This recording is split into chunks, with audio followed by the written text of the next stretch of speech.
Welcome back, everybody, to another episode of the podcast that talks about three sports in one. That sport is triathlon. This is Talking Triathlon.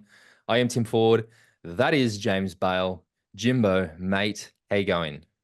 Yeah, I'm brilliant, mate. Another week has flown by, and there's a shed load of stuff to talk about in the world of triathlon. So I'm busy as always, but always got time for this, mate. How's things with you? Good, mate. Now, our audio listeners will have to jump over to the YouTube channel to get a quick look. But it looks like, Jimbo, your shirt that you're wearing is this a similar sort of model or concept to the white tri-suit that we've seen Christian Blumenfeld testing out? That you're going to obviously get one of for your race in London in a few weeks. I see it's got the Yeah, sort I of mean, holes. you say he was testing it out, mate. I am their wind tunnel tester. So that suit might look good on him, but it's built around my body shape.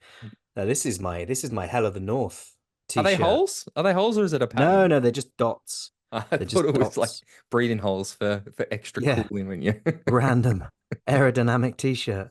Now, you have not been a very happy camper with some of the polls and images that I edited on the Talking Triathlon channel this week in relation to the Luckily, white tri-suit. luckily, there's one person who's not responding to those posts, Who's that? and that's the man himself, who could get the white tri suit and doesn't seem to be doing it. So I'm Are you uh, sure? I'm quite Are happy. you sure about that? Are you sure that Yeah, he hasn't replied to my DMs on the Talking you'd have Triathlon told me. Instagram You'd have account? told me. You'd have told me. I know you, and so no, I'm gonna squeeze into an old tri suit What and about one of the hope it old? doesn't come You've got apart the at the old white seams. one, don't you? Yeah, that won't fit me anymore. Fucking hell. I also had a few people send me the Aaron Royal white win one as well, and said maybe we should get him one of those. Apparently, if you order something through that, what is the? I don't even know what the website is, Telerex or whatever. You can get one for free or something. I mean, look, Okay. I'm happy to help facilitate a white tri-suit. I can very easily make a call. If I get your measurements, I can get you an all white tri-suit, rapido, Medium. That's my measurements, mate. World's done. most average man. I'm gonna Stone get cold medium. I'm gonna get you a medium tri-suit. It's all white except talking triathlon across the ass, chest, and If I back. could get a modesty patch as well, I'd appreciate it.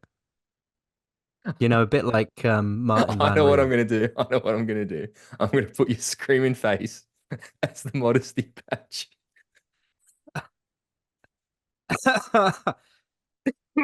How's things your end anyway? Tell me That, things. mate, okay, I can tell you. So last week I'd done the 70.3 and I think I was talking about how my legs weren't that sore, but I got a little bit sick last week, as you sometimes do post race. So I had to go to the doctor because of what happened in my event. Doctor's all clear. I'm a bit low in iron, taking an iron supplement, which is great. But I didn't run all week just because I was on that precipice of getting sick. And then I did a bike ride on Friday. I swam Friday pretty hard, felt okay. Rode Saturday really hard, was fine. So I thought, okay, cool. Friday, I'm going to go back to my run program, which was a 30K run. It was 5K warm up, 8K, like sort of three lots of 8K building to about 4 minutes per kilometer. And felt really good, to be honest. I was like, fuck, you can actually feel the rest. Like I needed this. Like my I obviously just needed to recover. And I got about 16K into the 30K run and my quads started to protest a little bit. I was like, shit, okay, I haven't felt this running for quite a while. And then I got to the hard 8K and I was thinking, fuck, I don't know how I'm going to run this fast. To be honest, my legs are pretty sore at this point. I'm thinking, no, this is what it's like, mate. When you do a marathon, your legs are going to be screaming. So I need to get good at running when my legs are angry with me. And the first couple of K was good. I was, hit the 4Ks. It felt a bit harder than it should have, but I was like, oh, this is all right. Like this should be right. And then, mate, fucking hell, did the wheels fall off? So bad. I had to stop. Like I actually, when I do those intervals, I never stopped. I commit to it. This one, I had to stop. My legs were like agony, and all week ever since, I have not been this sore after. I was more sore after the training run on Sunday than I was after the half the week before. And I've been saying it's like my body was tricked into thinking that it wasn't time to recover or something. But man, this week, the running that my legs have just been So you're still cactus. running, but just taking it a bit easy, doing a bit more recovery. Yeah, I mean, yeah, I tried to run. I did an easy-ish run on Tuesday, and it was a bit of a slog. And then yesterday, I tried to run off the bike and just couldn't hit pace. So I gonna get those Normatec boots out, but I just couldn't believe how crook my legs were. To be honest, I hadn't felt DOMs like that in Nice. I'm in glad to hear it, ages. mate. You deserve it. You know, a race like that, you deserve all the DOMs.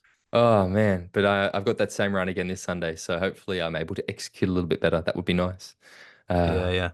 but you, I know obviously apart from the busy stuff, but how about training point of view? How's the running? How's the bike? And how's the Yeah, no, swimming? training was going really well until last week, really. I got sick again. I just ended up with some weird cough, coldy, fluey thing, and the cough is just easing now. So I had a few days off just to let it with my immune system as it is, if I get that sick, I have to just pull the pin and wait for it to pass and then get back on the wagon. So I'll be easing back into training over the next few days. Taking the kids camping this weekend though, so I'm gonna be a little less.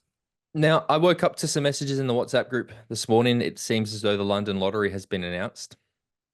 With Yes, I know that you got your charity slot, but obviously it's your 40th birthday next year. Now, I know that I'm planning to come over for the celebration because the timing's awesome. Plus, it's your 40th, and I want to be there for it. Now, is bang that on. is it is the celebration you're talking about the day of the marathon, or are they two separate events? No, no, it's gonna be the marathon is on my 40th birthday, April 27th. It's gonna be get up in the morning, run the marathon, have a little bit of a shower, bit of lunch, and then gonna be a party in the evening. So the question I now have is, can you get me one? Can you get me one of these charity slots as well, so I can do it with you? Ooh, that's interesting. He probably could get you Yes. a charity slot. I've had about three other charities offer me places that I've turned down because I already had one. But I'll send some emails and see what I Because can do. if I'm coming all the way for it, be a bit, I mean, you want to do the race, don't you? oh, fucking 100%. Although even if I don't, I'll just Okay. jump on and pace you. That wouldn't be bad Yeah, there you go. actually. But no, yeah, if I Well, find out, let me see what I can do. okay, because I'll definitely come for it. Lock that one But in. I mean, with that charity slot, there will be an obligation. There'll be like you need to raise 2 grand type thing. It's fine. I'll just pay it myself. Yeah, That's, yeah. that's how much it I costs to mean, do I'm that gonna. race. Yeah, yeah. So yeah, it'd be a good day out and then a hell of a party afterwards. Hell Everyone's yeah. coming. Excellent. If you want to find out about the party details and what happens after the event, you can head to Oh, this patreon.com isn't an forward open slash. invite. That wasn't an open I know, invite to the but fucking internet, mate. if you want to find out our stories after it happens, head to patreon.com forward slash talking triathlon. Maybe if we get enough patrons, they can be the fundraisers. We'll put that Patreon money towards our entries at the London Marathon. That's not what we do. We use it to pay for things like our video editor, the platform in which we record, the equipment we use, all that good stuff.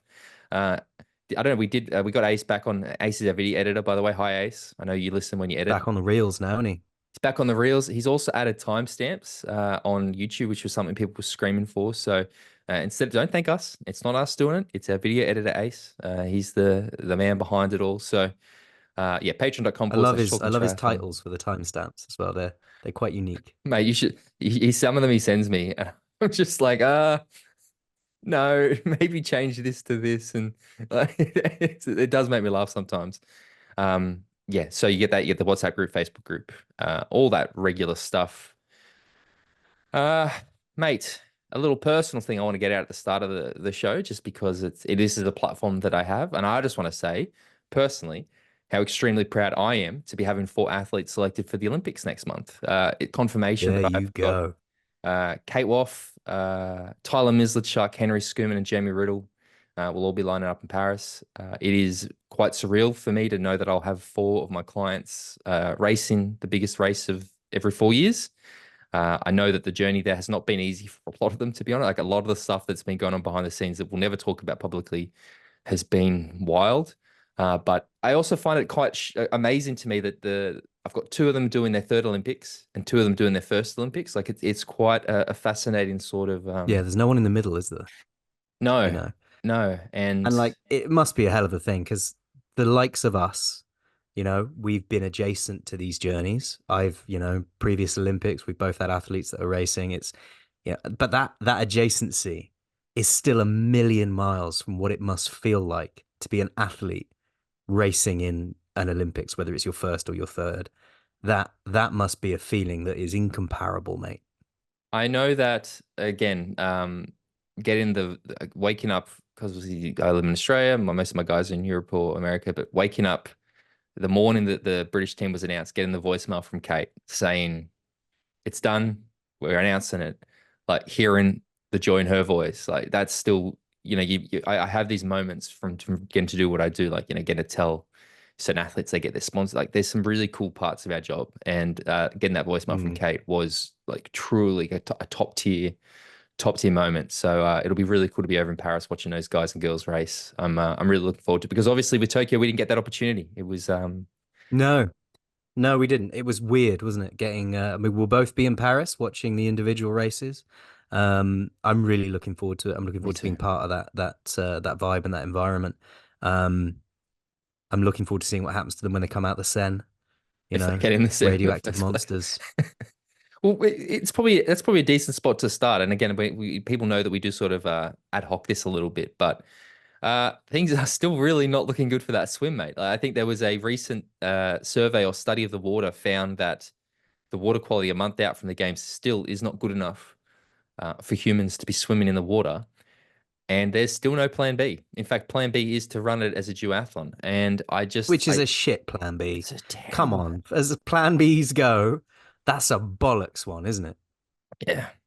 I mean, I don't know whether you have to, it has to, surely in this day and age, surely you put up some things at a certain section of the Seine and you just tip as much fresh water. You get every truck in the area that's full of clean water, you tip it in. Like, sure, there's something they can do. I don't know, but it's, Boh, c'est duathlon, no, mon ami. you know what I mean? It probably wouldn't suit the French athletes that well either, though, to be honest. Like, if you look Mate, at, what will happen? 2 days out from the event, 3 days out from the event, you'll see a little French official down by the river taking a sample, and it will come up clear, and he'll just hide a little bottle of Evian behind his I was back. going to say somebody will trip behind him carrying a big bucket of water and accidentally trip the water into the same spot that he's testing. And Yeah, it'll be like, it's fine now. it will. They C'est would look. parfait, no? They will definitely swim. I just don't see a universe in which they're not swimming, whether they should or not. So again, I know a lot of you pro athletes listen. I'd start preloading the probiotics.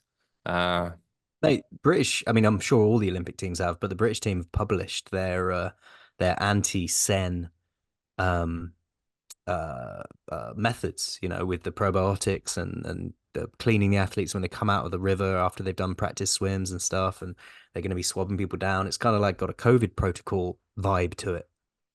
it's just I can't help it, right? Look, I know they're gonna get out of the water and it's just gonna look like that means like any other race, but I can't help but like have this visual like where they get and there's like fucking shit running down and they're covered, like toilet paper stuck to one of their foreheads. They have to flick it. Like it's almost like I in Yeah, my head they needle kind of hanging out. I know it's not going to be like that, but uh, it is this constant sort of just sort of Damocles hanging over our heads of what is probably the most incredible location for an Olympic triathlon we've ever seen. Like it is Mm. just this one. I mean, Sydney I think was pretty great as well, but it is just a little unfortunate that this thing. I mean, And it's not been a normal summer either yet in France. It's only just started getting really hot. There has still been an above average amount of rain up until a few weeks ago. I know this because I've been over many times and it's not been very hot. It's been raining a lot. So with that becomes the overloading of the storm drains in Paris and the difficulties with dealing with the the problems that the Seine harbors. And I know they've put a huge amount of investment into try and counter this problem, but ultimately it's a sticking plaster unless you actually get to the bottom of the fundamental issue, which is, dealing with those storm drains and dealing with how water is dealt with in the city. plus you also have the problem that there was a campaign to actually have people shit in the Seine. Like that also Yeah, doesn't no, it was like a campaign with depending on how far away from Paris you were, when you should flush your toilet so that it corresponded with when Macron was there in the swimming. swimming. Yeah, so They it's like cancelled shit on that the event, didn't president. they? I think he's not swimming. Okay. I think they cancelled that event. I think they probably did. Yeah, he was Yeah. probably like, "I'm not swimming in that. I've Fuck, seen the reports. You think what are you that talking about?" they put in athletes in it? Fucking good luck to that. Like, good luck, guys. Yeah, so watch this space. I think that I mean, another interesting we're here. Olympic corner. Let's get into the Olympic corner. It's literally a month out to get used to this, guys. I was talking with some people this week about the race because we're at that point now. It's literally a month out. This is when we start to see. I saw an article this week where it was talking about Christian Blumenfeld admitting that he's taken risks in training to try to get himself to the level that he needs to be at to win it. Who ain't making that start list, mate? who are the people that are going to get injured between now and the race, or who are the people that are going to line up? You know, who do you foresee those favorites, those top tier athletes that are going to get there and like without even maybe admitting it, or we'll find out after the race, have some sort of niggle or injury? Like who do you just, yeah, what do you see that happening? Yeah, I mean, it's difficult to tell. Because there's going to be Blumenfelt a few. is There's there definitely going are to be going a to be a few. few, and Yeah. there's always that kind of no one will admit it until after the race. And then they'll be like, yeah, actually, I had I don't know, a calf My issue leg or was a shin issue amputated. I actually ran with or a a, plantar issue or whatever. yeah. Um, Blumenfeld said that he was heading to Font Romeu and he was going to be doing some extra kilometers on the run and as many track sessions as possible to try and see if he can increase his run volume and increase fitness. Um, and so that this is the point, isn't it, where you start taking risks like that. It's the classic sort of what's they call cramming your training in at the Yeah. end because you haven't done it properly. He's obviously done it properly. He's a pro athlete, but it makes you think of the age grouper who hasn't done their training sessions and suddenly just starts absolutely ramping up the volume towards the end. He's taking a risk, but he's a defending Olympic gold medalist.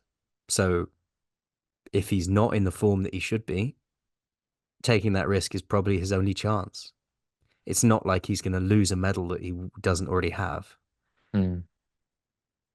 I, yeah, look, I was quite surprised to see this come out because firstly, I never would have assumed Christian would need to be in a position where, like, not that he's cramming, but like, I don't know, does it tell you that maybe he is a bit worried? I don't know. Like, anyway, yeah, I was a bit fascinated, but I think to me, you look at the athlete, I don't see Alex Yee, for example, having to worry too much. Alex is the standard to which everybody is measuring themselves against. I wonder about those people, and I'm touch wood. I love you, Hayden Wild. But you know, somebody like Hayden, right, knows he has to do something extra special to try to beat Alex Yee. Fact. Like, sorry, it's those sort of athletes that I wonder, are they going to push, as you sort of say, like that last little bit, just a little bit too much Hmm. that might go to, and I I don't think Hayden is going to. I don't think Hayden either. I No, think I Hayden hope not. is too sensible ahead on those shoulders to do anything silly. What I think Hayden's going to do is find himself probably in the similar position to the last time we saw him and Alex shoulder to shoulder, and he's going to go deeper than he's ever gone before to try and get that win. Whether or not he can achieve that, we'll see on the day. But I just think we saw him lose to Alex recently, and he finished looking knackered, but not. His eyes weren't gone. You know, he wasn't a staggering mess. But I think we'll see him pushing himself to that limit in that race. I don't think we'll see him taking any risks with any training measures going into it. It's always, I guess it's kind of the poison chalice. I've got all these things I keep saying, sort of Damocles poison chalice of the Olympics, right? Is that it is because it's such a rare thing. People do sort of do extraordinary things. I mean, talking with Tyler, Tyler went into Tokyo as one of the Fucking bubble favorites. wrap that man, mate. Mate, don't worry. I literally told him we need to get a witch doctor to do like a cleansing ceremony or something to get rid of Yeah. his bad juju. But you know, I basically said like, I hope you've learned the lessons from Tokyo, mate. Like, that 0.001% you thought you needed, it's not worth it if it. I mean, I get it, right? Talking and dealing with Tyler post Tokyo was one of the biggest learning curves of doing Yeah. what I do, and that idea of sometimes you've got to be willing to risk it all in order to win it all. But I'm like, at this point, I don't think you should probably risk it all because this is your last Olympics. Just play it a bit Yeah. safer, and I think that he's learned that lesson too. So it's very fascinating to see where those sort of people are, and then in the women's, like you can't underestimate the impact of a home Olympics for those French athletes, the pressure that they will be feeling. Uh, yeah, so Yeah, we'll see. agreed. It's I mean it's almost impossible to predict who's going to have niggles and injuries going in. I think you're not going to really see it from an overtraining perspective from the athletes that are actually true contenders for medals. I think you're more likely to see that sort of thing from the level below them. You know, the people that are thinking, right, I need to take that little bit, I need that little bit extra, and I'm in that conversation. And I think you're going to see that people from that kind of that place are going to be the people that perhaps push it a little bit too far. I think those that are already in contention for medals are already in that conversation. they know well their ability, and they don't really need to push that extra level. They know they've got it, and that on their day they can be there. We've sort of come out, I think, a fair bit already and talked about our podiums, who we think is going to do well in the men's and women's race. But like, let's look at that next sort of tier down, right? Like, let's who do you sort of see being that? I don't expect you to name all 10, but like in that top 10, that fourth to 10th place, like who are the athletes you could see taking those spots? You know, are there any like big ones you know like people that maybe surprise you or Taylor Spivey, if you're talking yeah, about fourth fourth? to 10th place, she's in that conversation, isn't she? Someone like Kirsten Casper as well. She could be up there. Um, I think someone like Georgia Taylor Brown. I'm I not think sure. She's a podium possibility, but she's also and someone like Kate as well, to be honest. I think in the men's, the one that I'm really is just because I'm a fan, it's Martin Van Riel. I think I'm Yeah, yeah, yeah. I don't know why he he didn't pop into my mind. Like, of course. he's like Martin was fourth in Tokyo. He was Yeah. probably, as he said it right, probably the worst position to finish. Uh, I could see him. I'm very, very fascinated to see, considering not that he's not done the short course, but he's certainly been a lot less prevalent at the short course. Uh, He is already, in my opinion, one of the greatest yeah, 70.3 middle same. distance racers we've ever seen. And it's not in any way a detriment to him for me to say I don't think we'll ever see him win an Olympic medal. He's an incredible athlete, individual athlete over the Olympic distance, but I think we'll just his place is set to be that middle distance champion, and then perhaps some long course later in the day. Well, another one for me that I would probably put in that spot, and again, incredible athlete, is Taylor Knibb. And the news came out this Yeah, I week that agree. Taylor Knibb has now got another event added to her race calendar. She was officially selected for the American cycling team, correct? She's now doing She the was indeed. women's road race as Yeah. well. Is that right? Yeah, she's in the women's road race. So she was already on the cycling team when she For was the doing the TT? TT, but Yep. they've put her in the road race team. Um, it's like they've only got a certain amount of slots, so I assume she's going to race, but I wouldn't be overly surprised if she was a DNS either. Okay. You know, it depends, I think. We'll see what happens with that one. But like I said to Tim last week, proper Tim, was that last week or the week before? I don't even know. 2 weeks ago. Anyway, when I was talking to Tim O'Donnell, my guess is that she's going to do the TT, the individual race, and then I don't think she's going to do the mixed team relay. Me neither. I might be wrong, I don't think she'd do but mixed team relay. she may well do the women's cycling race as well, and that would be really cool to see. I think Kirsten Casper was picked for that second relay spot. So, So do I. man, it's a wild schedule for her. Do you know when is the women's? Do you know when the women's road race is?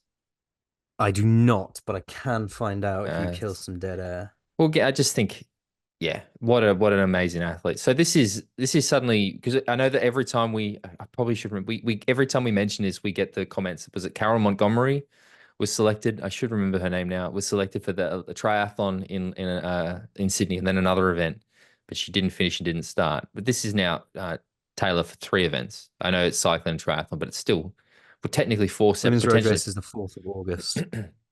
day before mixed team relay. Yeah, she ain't doing the mixed team relay. Yeah, I should have known that because I was talking to somebody on the group chat about it the other day. Yes, it's the day before the mixed team relay. She ain't doing the mixed team So relay. this is my opinion as well. That's exactly. I don't know why this conversation I'd already had went out of my head. Yes, in You're my tired. opinion, she's going to do the cycling road race. She's not going to do the mixed team relay, and the fact that she's been selected for the cycling road race kind of proves that. If she is going to do the mixed team relay, there's no way she's starting the cycling road race. It's either or. You don't do the cycling road race and the mixed team relay the next day. It ain't a thing. Because it's long at the Olympics too, isn't it? The cycling road race is normally quite a like compared to a stage of the Yeah, tour or yeah. something. It's It's a very big day long. out. Yeah, yeah, yeah. Yeah. I mean, do you see? Because I know there's been a lot of chat lately about 2021 WTCS World Champion Christian Blumenfeld making the move to professional cycling next year. And I know Wow. that Taylor Knibb already dabbles with professional cycling. She's part of that Trek team. But do you think that depending how she goes in that women's road race, let's say she has a top 10 finish or heaven forbid medals, let's say hypothetically, do you think we could see Taylor Knibb transition away from triathlon and move towards cycling? Or do you think she could be more like a Cam Worth or I mean, it's 120K that cycling, that women's cycling road race. it's not terrible actually then? I'm gonna say no. Okay. She's a hell of an engine, and she may well do very well in the time trial. I don't see her um I don't see her being at the top in the women's road race. I've got to say. Look, I Sorry to mean, say, I might be wrong. I wish I was wrong. I hope I'm wrong. I just don't see it. I think there's still there's a gulf in experience and understanding of the dynamics of those road races between a triathlete and a actual world tour pro level women's cyclist. obviously, it is known that I know everything about professional cycling, but I do like to give you a platform to try to demonstrate your knowledge a little bit as well, Oh, which is why I'm going to defer this to you. But in your opinion, as the second biggest fan of cycling on this podcast, obviously because I'm the first, how do you see the state of pro women's cycling? Like, could Taylor, like, is there more money in professional triathlon? Like, is it a legitimate, lucrative pro women's path to cycling take? is on the up, thank God, and it's finally getting coverage and interest and investment that it needs and deserves. Um, there's still a gulf between the amount of money in the men's sport and the women's, which is something that needs to be um, Ready? changed and improved over time. Hopefully, we'll keep moving towards the right place. But if I was someone like Taylor Knibb and I've got this unbelievable natural talent to be able to dominate my sport triathlon, which is what she seems to be doing. She's so good on she's just someone like her who can truly earn a lot of money in triathlon through sponsorships and race victories and all of that. She's got an amazing career laid out ahead of her. I wouldn't gamble that on flicking over to women's road racing and maybe being an also ran, maybe being someone who does well. Who knows how she's going to go? I'd be very careful with that decision. Do you think because for us as it's obviously very simple to go, where's the money? Make that. But do you think maybe for the personal challenge, like she didn't even look challenged at any point during that San Francisco race? And to be honest, most of the time she does well, she never looks challenged. It's just, oh, she does a thing. Like, do you think that maybe the personal challenge might be something that appeals? Again, I know I'm asking you to like speculate here, which you hate to do, Yeah. but like Well, yeah, maybe that's what that's an podcasts element. are, isn't it? It's just a speculation hour. Um, yeah, maybe that challenge would appeal, but she would have to, in my opinion, fully chuck in with pro cycling to really, because if she's going to sign with the pro team, they would want her to be like, okay, You're you doing, are, yeah. this is what you do now. You don't bugger off. And I mean, Cam Worth is a very unique example, It's a very unique person. but yeah, you don't bugger off and do an Ironman or a half Ironman or a T100 race when we've invested our money in you to be what we need you to be for our Yeah. team, whether that's a super domestique, whether that's a leader, whether that's a time trial rider, whatever it is. You are now representing our brand. You are something we've invested in. So you focus on this and you get on our program. I could see her doing it for a couple of years. I could see her post Olympics going, I'm still young. Let's give it a go for a couple of years. Triathlon's not going anywhere. Uh, Coming back. I mean, I don't know. Or maybe the other way around. But I wouldn't be surprised if we saw Taylor Knibb at some point fully throw a hat in the ring with cycling. I'd love to see it. Uh, but yeah, I don't know. There was a point where Alistair Brownlee toyed with it, wasn't there? Yeah, well, again, I've heard recently people saying Christian Blumenfeld might do it next year. There's a, Bloomy, yeah, ain't happening. Ain't I happening. don't see it either. People talk shit, mate. Ain't happening. Yeah, I don't think so either. I mean, we are jumping around. I know we sort of, but the other obvious cycling achievement that is worth mentioning was the Canadian time trials happened recently, and another triathlete has won the national TT in Canada, and that was Paula Findlay. Yep. Paula Findlay is the Canadian national time trial champion, which is remarkable on a weekend that she went on to have the results she did at 70.3 Mont-Tremblant. But yeah, she winning time of 39:24 over a 28-kilometer course, which is absolutely banging. And she's Canadian time trial champion once more. Wait, you said it was it the same weekend? Yeah, Wait, so she did the yeah, yeah. race? She did the national TT championship on the Friday, and then she Okay. went to Mont Tremblant on the Sunday and did that. Gee, I didn't realize it was so close. That's Christ almighty. All right. That's Yeah, 48 hours, less than 48 hours before she went and did 70.3 Mont Tremblant, she'd won the national time trial championship. so we currently have two female national time trial champs in the sport of triathlon. Yeah, yeah. It's Canada though, isn't it? You What's that know, mean? They're good, aren't they? They've got Lionel Sean, it's Sanders. like Sorry, I mean he's It's like American, the obviously, but Devon B team of cycling. I mean, was it upsetting for them to have an American win the race? You know, this home 70.3 over the weekend with Lionel Sanders winning the race. Again, I just I know It how must be a passionate that struggle. I know how passionate Yeah. they are about the. I mean, you can't ask any question to any Canadian without getting them to answer Canadian, and that's why I find it so bizarre that he has so many. Like, why so many Canadians like Lionel? Again, it's so weird to me. And again, I know we get the comments. I get it, guys, but he lives in Arizona. He's clearly American, so I don't understand it. So anyway, Paula Findlay went from her national TT victory to over 70.3 Mont-Tremblant, which is the Ironman Pro Series race, and she won that in 4:01 dead. And then second place, Tamara Jewett in 4:04.51, and Ellie Salthouse rounded off the podium in 4:04.58. You know, she's winning her national time trial championship, and then she's off to race. She's not just racing any random 70.3 race, she's racing an Ironman 70.3 that's in their pro series. And these are not shoddy contenders that she's racing against. You know, Ellie Salthouse has got multiple 70.3 victories. Tamara Jewett is an amazing athlete with also multiple victories to her name. It's quite incredible because Right. you know what it's like when you're tapering for a 70.3. We've all done it. You wind your training down, and then maybe on the Friday you have a day off. On the Saturday you do an activation run or something, and then on the Sunday you go and race. What you don't normally do is a flat out nigh on half an hour time trial on the Friday. Maybe people are going to start changing. Yeah. Maybe Lionel's going to start doing this every before race now. He's going, shit, it worked for Paul. I might start chucking in a 30-minute I flat mean, out I effort. think it's gonna really rev your system, isn't it? Mm. If you can do it, it might be quite a beneficial thing to do, but it's certainly going to rev your system. I I just love the fact that we're seeing Paula have this year where it's and Yeah. again I know people get angry anytime I say it and God the comments but I really like that momentum and that positivity that she's really bringing to her race and we're just seeing a series of exceptional performances from Paula Findlay. Yeah, I totally. And yeah. it's like she is that athlete that when she's on, she's fucking on, and then when she's off, she's nowhere. And at the moment, we're really seeing her in a rich vein of form, producing results, and it's great to see it. Oh, because when she's on, I think she could beat anybody in the world. She is exceptional. So it's fantastic to see. Uh, Tamara Jewett as well. Like sort of gone missing the first half of this year, to be honest. I saw her having there's two athletes in particular that I saw doing really well at the T100, and that was Tamara Jewett and Jason West, and both of them have just been MIA this year, like completely MIA. So to see her get that second place is really, really good. And then obviously, friend of the podcast, Ellie Salthouse in third.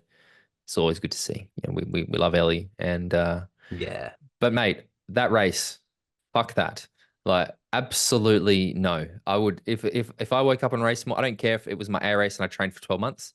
If I woke up on race morning and saw that weather, I'm going back to bed. There is I mean, yeah, I like a cold. You know, I like a cold race. I grew up in Devon. I'm used to it. It's fine. I'd rather race in the cold than the hot. But rain like that, I'd just get sick. I'd be sick for 2 weeks afterwards. I know I would because my immune system would just be like, yeah, all right, capitulation. Brilliant. I've done it Um, and I did. I've yeah. raced in those conditions and I got sick for 2 weeks afterwards. It's just And imagine how slippery the bike course would be. You'd just have all the looks oils coming out the road surface, and and they shorten the swim to like 1170 meters because of the wind. Like it just sounds horrific. Like it there's does. It there's really does, nothing. doesn't it? There's nothing. I mean, Sean Green, friend of the podcast, serial whinger, serial Canada fan, uh, works with Nirvana as a mechanic, and he was sending us videos of the transition. And my God, honestly, It was no way, biblical rain, wasn't it? It no was way. like, get your fucking arc ready, son. I have I am too old and too stubborn that I just will not do a race in those conditions. No Yeah. thanks.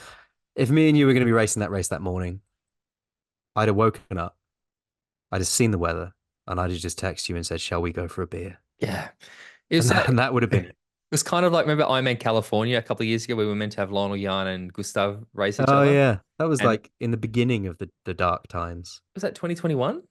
2021? I can't remember. It would have been 2021. End of 2021 because Gustav then went to Florida and then did Kona 2021. Yeah. Yeah, same thing. Biblical rain and stuff, and they cancel that one. But just again, no, no thanks. This is a hobby for me. I want to have a good time when I do it, and I do not want to do it in those conditions. Like nothing at all appeals to me about that. But well done to everybody who did it, and then well done to a certain American athlete, Lionel Hold, Sanders. hold, hold. You're jumping ahead. Before we go on to the men's race, this left the current women's Pro Series Oh, rankings as follows, with tell me. Kylie Simpson in first place, Fenella Langridge in second, Jackie Herring in third, Lot Williams in fourth, Hannah Berry in fifth, and they're descending down all the way to Penny Slater in 20th. And after her result, Paula Findlay is now in 11th place in Where, these standings. where is she in the T100 rankings? Do you know? Like, are you able to find that quickly? Because what is I she? can find that out. So she's 11th in the Ironman Pro Series. She has sort of flitted between the two quite well, and again, I think is doing quite a good job of balancing them both without coming out and talking about how her pivot to Ironman racing or how it's good to She's finally do some fourth in the T100 series. shit. That's good, hey. So she's Yeah, Lucy potentially Charles looking. Barkley, Ashley Gentle, India Lee, Paula Findlay. So yeah, she's going well and she's balancing it well. Yeah, she's just like I said, it's very nice to watch from a distance. Watch what Paula Finlay's doing this season. Yeah. Uh, men's race. Men's race. Lionel Sanders, isn't it, mate? I Our mean, favorite. wasn't it? I'm not surprised. I would have No. put lots of money on Lionel Sanders to win this race. He's Yeah, very yeah. good at this distance. He's very, very good at this distance. You then shorten the swim, plays to his Yeah, strengths you even shorten the more. swim, you negate his weakness a little bit. You take his bike strength into account. I mean, I was a little bit concerned. Not concerned, but I was thinking that maybe the weather wouldn't be the best for him because we know he does a lot of indoor training. I was like, is he going to be used to these heavy rain conditions? I don't think it mattered that much. He had a strong bike, and then he was just too strong for everybody on the run. And he took the win with 3:35.11. Ben Canute in second with 3:37.29, and Matthew Marquardt in third with 3:37.32. Um, so yeah, a strong victory for him, and well done, Lionel. Good old son. Yeah, again, Lionel is so good at this. He's come out and said he's going to be going to Lake Placid now, Yeah. which, by the way, looks like it's going to have a pretty excellent start list. Another Ironman Pro Series Ironman race that's going to have a fire start list. But I just think he's so I just wish Lionel did the T100 series this year. Like truly, it's his thing. I'm any 70.3 he lines up for. I'm probably going to pick him for the win. As soon as you get to Ironman, I'm not so sure.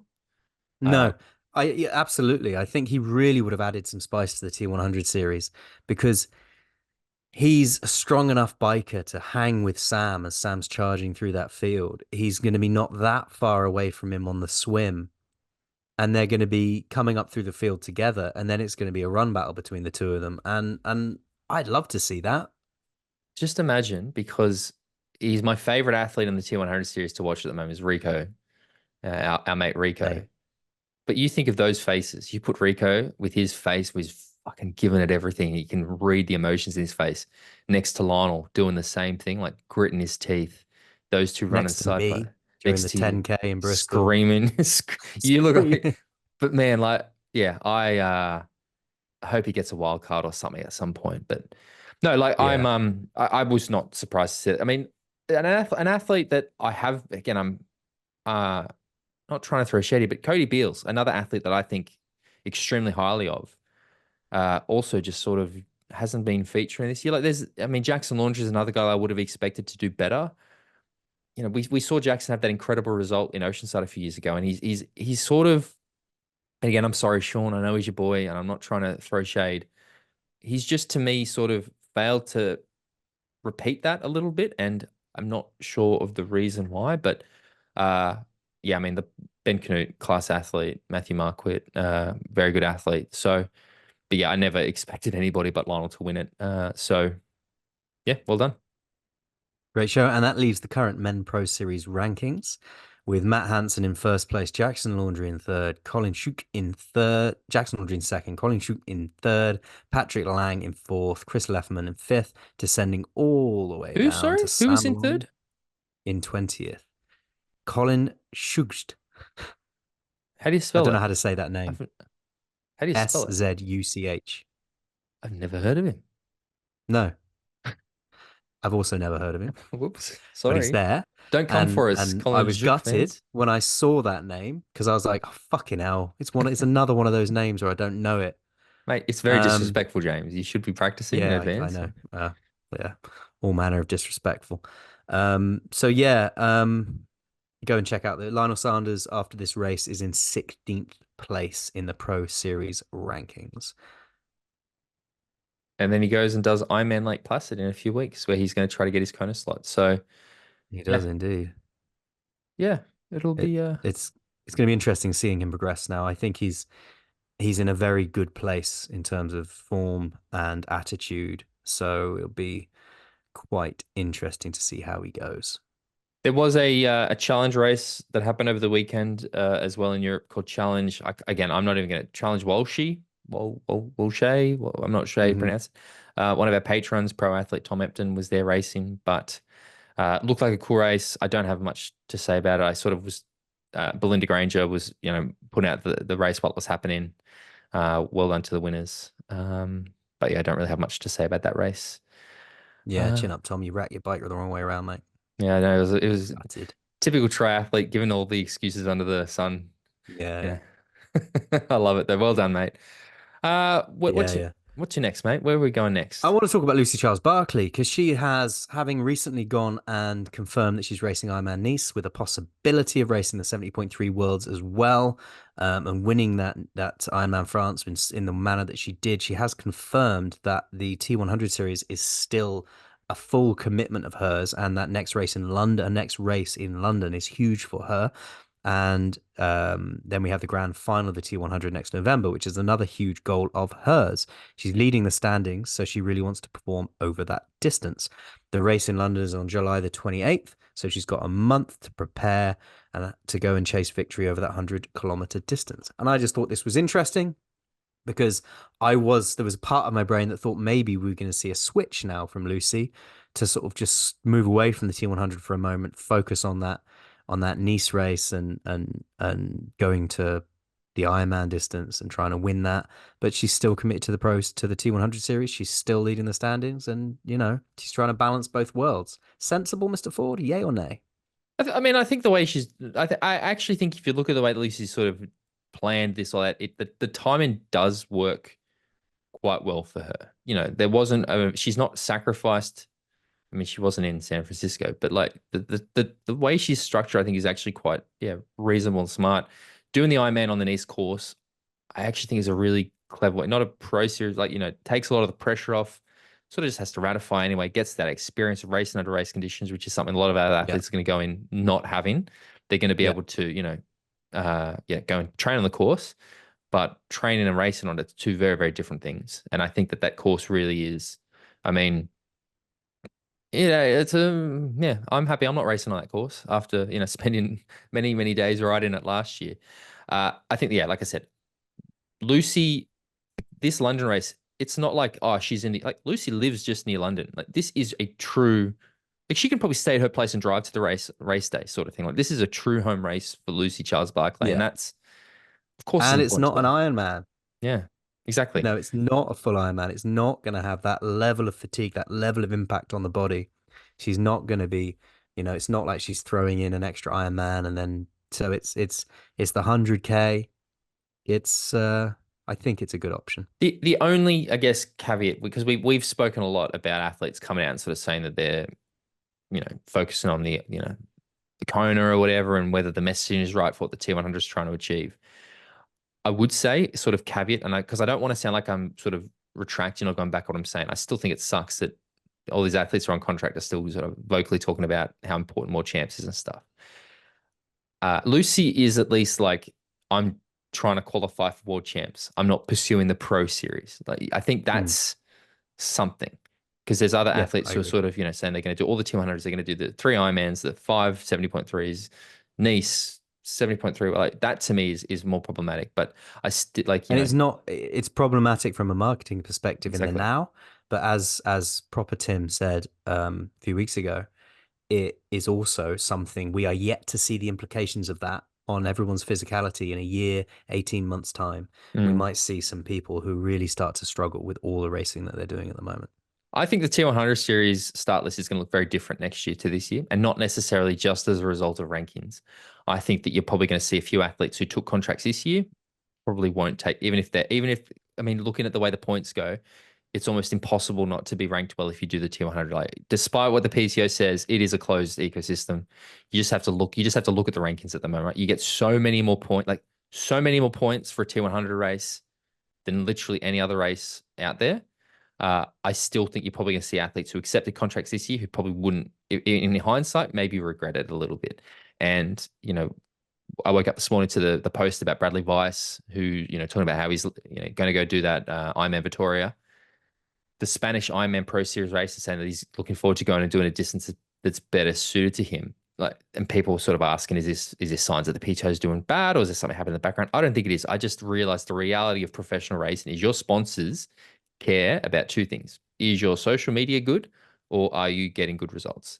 And unless you're top five is probably even a stretch, top three, really, they don't give a shit. Like, it doesn't cut through for them at all. And therefore, these athletes like a Bradley Weiss who are doing the T100 series, not featuring at all. You do not see, you see Bradley Weiss as the camera goes the other way and the leaders, and that's the only time you see him, would be so worth nothing, right? So you go in these races, yes, you got your contract fee, yes, you're getting your whatever the nominal finishing 15th place prize money is. All your other sources, no bonuses, like you're not making any bonuses. Your sponsors are probably starting to ask questions. I think that a lot of those sort of athletes who aren't going to really feature at the T100 is going to probably, unless they think they can feature, it's not just going to be considered an easy paycheck anymore. I think we're probably going to see people shift. And I don't dislike that, just because if you had 10 athletes who were a bit closer, that, like I said, the racing might be better, more people might feature. But it's just, I think the start list is going to look very different next year in terms of who actually follows the T100 pathway, especially with the option of the Ironman Pro Series now as well. Like, there is another option. So, Agreed.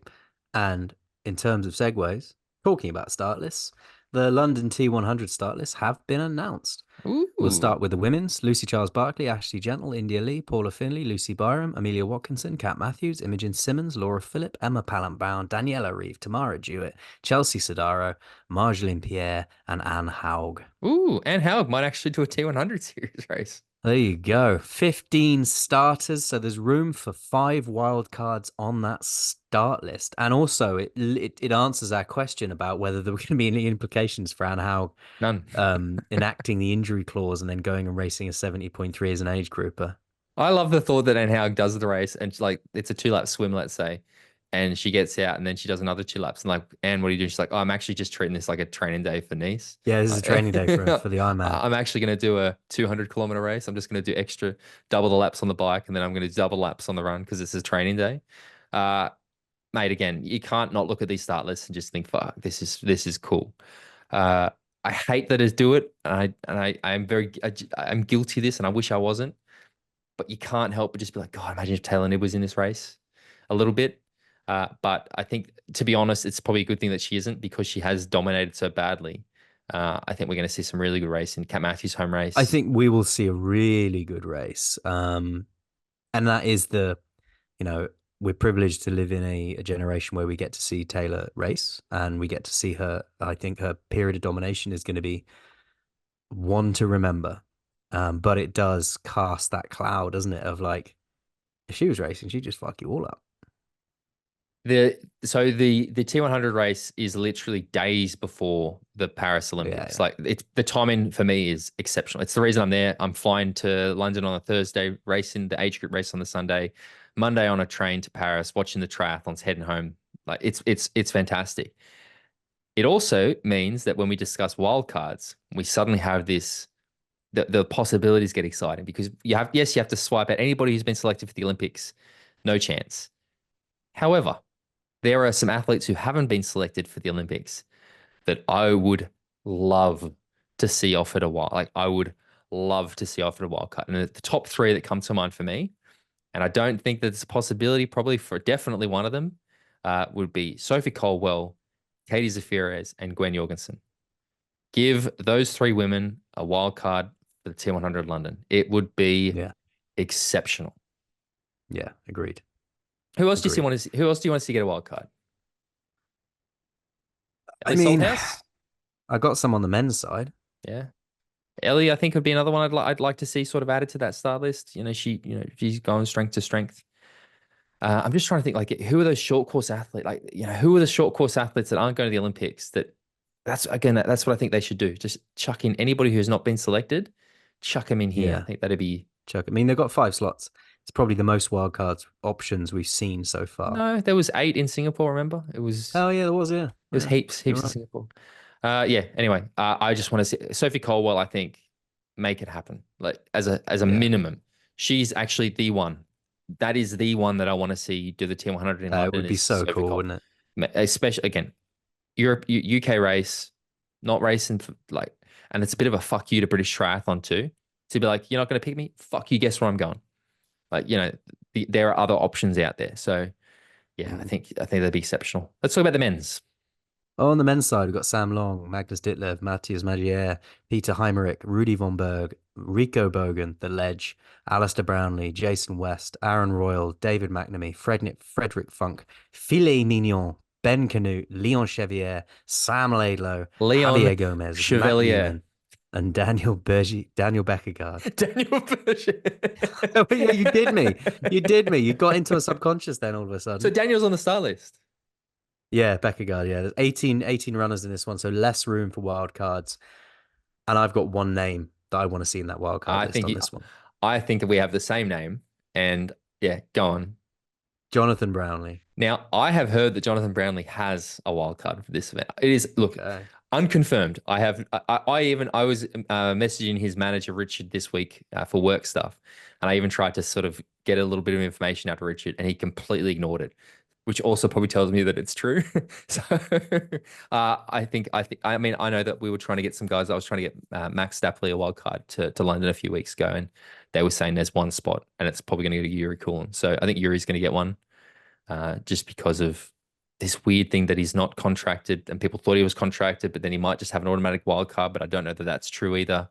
I think it's Yuri. I think it's going to be Johnny Brownlee, and I think the Brownlee brothers and Javier Gomez racing in London again wasn't great in San Fran, but like last year, I did an event in London with Phoenix, and we had Nicholas Spirig, Alistair Brownlee, and Jonathan Brownlee give a talk for the event that we put on.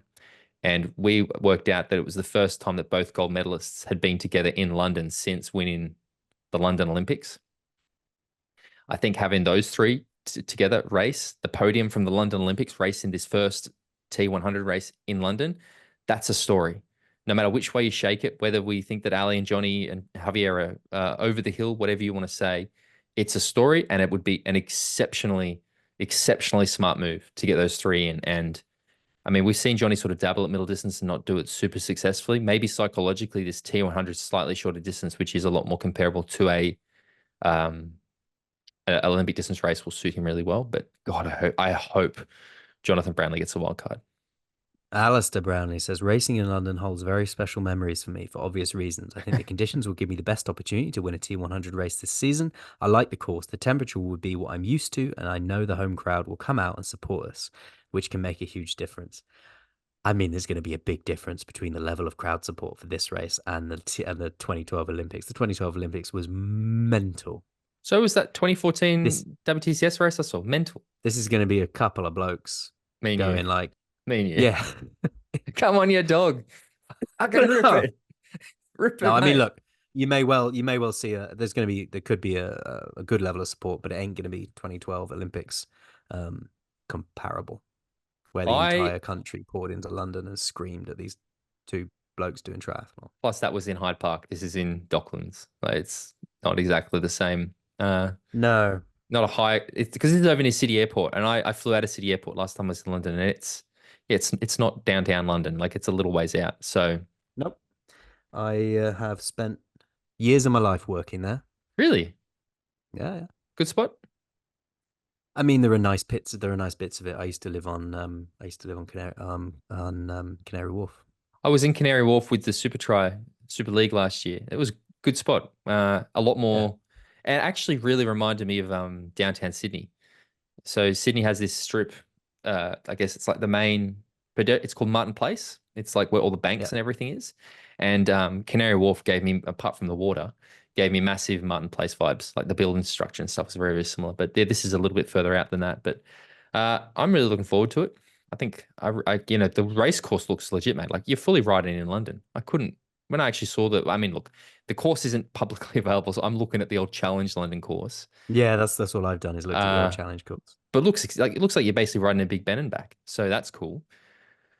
Yeah, I think Johnny Brownlee needs to get a wild card. Ali Brownlee getting through the race in San Francisco was actually to me a real positive. Yeah, he didn't feature Yeah, or whatever, but it's a step in the right it direction. would be cool. It would be cool if he won this one.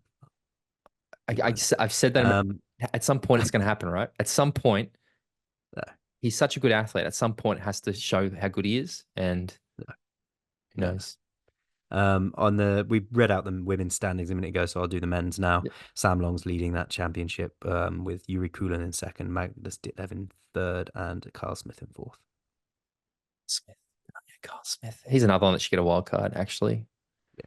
I'd rather, again, sorry, just because it's personal bias, I'd rather Kyle get the wild card than Yuri Kulin. So um, don't come at me, Yuri Kulin fans. One last thing to finish up, mate. There is another Ironman Pro Series race happening this weekend in France. It is Ironman des Sables. Is that you're probably better? How do you pronounce it? Ironman Bear with me a Les second. Sables d'Olonne Vende. Perfect French. Nailed it. Probably very perfect French. I've got the Yeah. start list here if you'd like me to go through it. I've got them right in front of me. 70.3 Les Sables. So in the men's race, we have our boy Rico Bogan. Gustav Eden is number 2. Clement Filet Mignon, Arnaud Gillot, Nick Quintet, Nicholas Mann. I'm now going to start Thor Bendix Madsen. Michael Raylord, interestingly. Cam Worth is on the start list. Rasmus, the Terminator Svenningsson. George Goodwin, who we've not seen for ages, really. Like he sort of featured at that original Daytona race and then has sort of vanished. Johnny Thewell is on the start list, who's Joe's training partner, full-time electrician racing pro.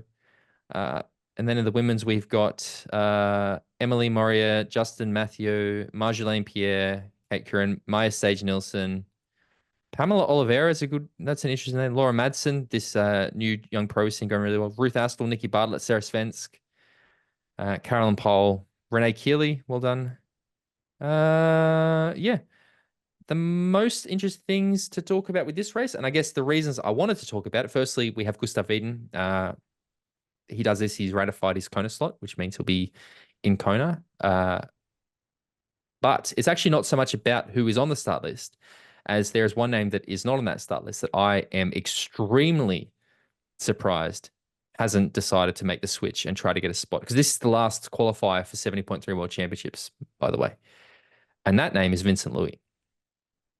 Yeah. Yeah. Do you think he's because he's still on the reserve list for the French team, isn't he? So I would assume that he's keeping that option as his number one, maybe. Do you think? Yeah, that's probably. I think they're probably still. I imagine there's still stuff happening behind. There's still fuckery happening behind the scenes. Yeah. Um. Yeah. Because there was talk of a fitness test, wasn't there? Yeah. So For Dorian Connix. Yeah, yeah. that's probably the obvious. You know, you say it, I'm a bit. Yeah, okay, that makes a bit more sense. But I really would have thought we'd see Vince just go fuck it. I'm going. Well, I'm going all in on middle distance, and then try to get that 70.3 world slot. I'm surprised we haven't seen him try to get a world slot at some point. He would have done very, very well at Topor. And I just, again, would have imagined having, so many short course guys racing 7, Leo Berger has a spot. Like, that's what I mean. Leo Berger is going to the Olympics, has a spot. It's yeah, interesting. But yeah, Rico Borgen, good to see him there. The women's race, some absolute fire. Ruth Astle's on the start list. Hopefully, God, I just want to see Ruth racing. Yeah, I mean, she's doing a lot of aqua running at the moment, isn't he? Trying to get that injury right. Ruth is just. I just want good things for Ruth Astle, and it is often upsetting to see that she's injured again. But yeah, another Pro Series race. I mean, like I said, I actually, this is something I do want to touch on. I watched. They did a 2.5 hour highlights package for the Ironman Cairns race that I watched on the trainer on Saturday, and my God, what a pleasant way to enjoy an Ironman race. Truly, like if this is a new thing they start doing, I am here for it. Mm. because I was obviously on the ground in Cairns, and the thought of watching a 8 hour broadcast after, no thanks, I'm good. Uh, yeah, I've noticed they're starting to put out these highlight packages for their races, and I think it's a Does the really highlight package still have an obnoxious amount of adverts in it? nope, no ads whatsoever. They talk it, they're Oh, like, that's cool. we'll go to an ad, and then they don't. So, Oh, mate, oh, I'm here on for YouTube that. as well, on YouTube, so super easy to access.